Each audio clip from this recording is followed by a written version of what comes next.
एक व्यक्ति शिरडी के द्वारका माई से दर्शन कर बाहर निकलते हुए मन ही मन सोच रहा था कि अब तो बाबा समाधि ले चुके हैं, तो अब मुझसे दक्षिणा कौन मांगेगा। उसके मन में ये विचार आए ही थे कि दूसरे पल जो चमत्कार हुआ उसकी कोई कल्पना भी नहीं कर सकता है। तो क्या हुआ था वो चमत्कार। ओम साईं राम दोस्तों, साईं कथाएं में आपका स्वागत है। आइए आज साईं कथा में सुनते हैं बिल्कुल आश्चर्यजनक कथा, और इस कहानी को सुनकर बिल्कुल आपके आंखों में श्रद्धा के आंसू भर आएंगे और शरीर के रोंगटे खड़े हो जाएंगे। तो आइए शुरू करते हैं इस कथा को। और बस आपसे एक छोटी सी आग्रह है कि इसे पूरा सुने ताकि आप अच्छी तरह समझ पाएं। ये 1920 की बात है, यानी बाबा के समाधि लेने के 2 वर्ष बाद की ये कथा है। एक व्यक्ति थे जिनका नाम था मोरेश्वर चौहान, और वो पूना के रहने वाले थे। उनके एक मित्र थे, हालांकि मैंने जहाँ से पढ़ा है वहाँ उनके मित्र का नाम नहीं दिया गया है। तो जो भी, वो उनके एक मित्र थे जो कि बाबा के भक्त थे। वो शिरडी जाया आया करते थे, और जब भी मोरेश्वर जी से उनकी मुलाकात होती तो बाबा के बारे में कुछ चर्चाएं किया करते, पर मोरेश्वर जी उसमें कोई बहुत अधिक इंटरेस्ट नहीं लिया करते थे। ऐसे करते हुए कुछ समय बीता, बाबा समाधि ले चुके। बाबा के समाधि लेने से पहले के ही उनकी परिचय है, और पहले से ही उनके मित्र बाबा के भक्त थे। और समाधि लेने के 2 वर्ष बाद की ये कथा है।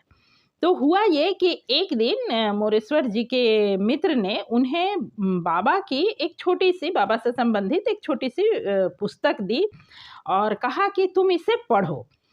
वैसे मोरेश्वर जी की बहुत इच्छा तो नहीं थी, पर मित्र के मन रखने के लिए उन्होंने उस पुस्तक को ले लिया। और रात्रि के समय, सोने के समय अधिकांशतः होता है ना कि सोते समय हम थोड़ा सा फ्री होते हैं, तो वैसा ही उनके साथ भी हुआ। उन्होंने बस उस पुस्तक का 2-4 पेज पलट कर देखा और सिर के पास ही पड़े टेबल पर रखकर सो गए। सोने के बाद अचानक उन्हें नींद में ऐसा महसूस हुआ कि कोई कह रहा है, ए उठ, चल मेरे पास आ जा। 1 बार 2 बार उनके साथ ऐसा ही हुआ, वही आवाज उन्हें स्पष्ट सुनाई दी, ए उठ, चल मेरे पास आ जा। उनकी आवाज से, इस आवाज से और इस स्वप्न से उनकी नींद खुल गई। नींद खुलने के बाद वो कुछ भयभीत हो गए कि इसका क्या अर्थ है। ये बिल्कुल मानी हुई बात है दोस्तों कि मन अच्छे विचार से पहले बुरा ही सोचता है। तो उनके मन में भी लगा कि क्या मेरा कुछ गलत है, कुछ अंत समय आ गया है, ऐसा कुछ इन्हें कुछ बुरा सा ही लगा, भय हुआ मन में। उसके बाद जब उनकी मुलाकात फिर से अपने उसी मित्र से हुई तो उन्होंने अपने उस स्वप्न के बारे में बताया कि मुझे ऐसे ऐसे स्वप्न आया। उनके मित्र ने कहा कि अरे तू घबरा मत, तुझे किसी और की नहीं, सिर्फ वो बाबा की आवाज़ थी, तुझे बाबा पुकार रहे हैं। और बहुत अच्छा संयोग है कि मैं अगले ही वीक शिरडी जाने वाला हूँ, तो तू ऐसा कर कि मेरे साथ चल, बाबा के दर्शन करके आना। वैसे तो इनकी बहुत इच्छा थी नहीं, पर बाबा की ही कोई लीला होगी कि ये अपने मित्र के साथ शिरडी जाने को तैयार हो गए। और अगले सप्ताह इन दोनों मित्रों ने शिरडी जाने का प्रोग्राम बनाया और शिरडी पहुँचे। जब ये शिरडी पहुँचे तो बाकी सब जगह के दर्शन किए। अब तो शिरडी जाने पर पहले समाधि मंदिर की ही दर्शन की जाती है, उसके बाद ही हम द्वारका माई जाते हैं। जब बाबा के समाधि मंदिर नहीं था तब तो भक्तों का एकमात्र स्थान द्वारका माई ही हुआ करता था।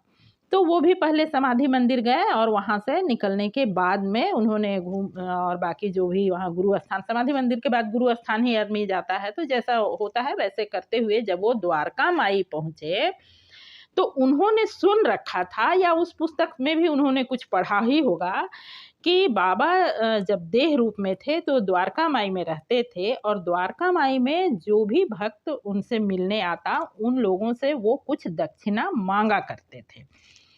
तो जब वो द्वारका माई के दर्शन करके द्वारका माई के दरवाजे से बाहर आ रहे थे, तब उनके मन में एक विचार आया कि आज यदि बाबा यहाँ मौजूद होते तो मुझसे कुछ दक्षिणा अवश्य मांगते, पर चलो अच्छा है बाबा तो है नहीं, तो मुझे कोई दक्षिणा अब देनी नहीं होगी। ऐसा विचार उनके मन में आया और वो मुस्कुराकर बाबा की तस्वीर को देखे, इस ऐसे कि मुझे देना नहीं है, कुछ विजयी मुस्कान रहा होगा उनके चेहरे पर, और उसके बाद वो वहाँ से निकल गए। जहाँ वो लोग रुके थे वहाँ जाने के बाद में उनका प्रोग्राम वहाँ से मतलब बाहर कहीं घूमने फिरने जाने का था, और उससे पहले वो स्नान करने जाना था उन्हें। तो उन्होंने अपने बटुए निकाल करके जब रखे तो कुछ पैसे उन्होंने गिना, क्योंकि उसके बाद उनका विचार था कि वहाँ से वो लोग कहीं घूमने जाएंगे, इसलिए वो अपने पास जो उनकी जो कुछ भी उनके पास पैसे थे उसे उन्होंने गिन कर रखा, और रखने के बाद वो वॉशरूम में स्नान करने चले गए। दरवाज़ा अंदर से बंद था। जब वो स्नान करके बाहर आए और जहाँ उन्हें जाना था बाहर कहीं घूमने के लिए, उससे पहले उनके मन में क्या आया कि उन्होंने दोबारा से अपने पैसे को गिना। जब दोबारा से उन्होंने गिना तो उसमें से 10 रुपए का एक नोट गायब था। उन्हें अच्छी तरह याद था कि 10 रुपए का एक ही नोट था उनके पास, और वो नोट गायब था। बाकी जो भी और अलग तरह के नोट रहे होंगे, पर 10 रुपए का एक नोट था जिसे उन्होंने अलग से संभाल के रखा था, और वो एक 10 रुपए का नोट वहाँ से गायब था। अब ये बात जब उनकी समझ में आई और उन्होंने अपने मित्र से अपने मन का हाल और ये बात बताया, तो उनके मित्र ने जो बताया या जो समझ आया, ये बिल्कुल स्पष्ट है कि बाबा ने इस तरह से उनसे दक्षिणा ले ली। यानी बाबा ने एहसास दिलाया कि मैं कहीं गया नहीं हूँ, मैं कभी गया नहीं हूँ, मैं हर वक्त तुम्हारे साथ हूँ, हर स्थान पर तुम्हारे साथ हूँ। और इस तरह से बाबा ने उनके विश्वास को मजबूत किया और दक्षिणा लेकर उनके उस विचार को भी भंग किया कि अब बाबा शिरडी में नहीं हैं तो दक्षिणा देने की आवश्यकता नहीं है। ओम साई राम। यदि आपको ये कथा अच्छी लगी हो तो कमेंट करें, और यदि आप ऐसी ही अच्छी सच्ची और जानकारीपूर्ण कथा सुनने में इंटरेस्ट रखते हैं तो इस चैनल को ज़रूर सब्सक्राइब करें। अब मुझे दीजिए इजाज़त, मिलती हूँ फिर से किसी ऐसी ही जानकारीपूर्ण वीडियो के साथ। तब तक के लिए ओम साई राम, नमस्कार।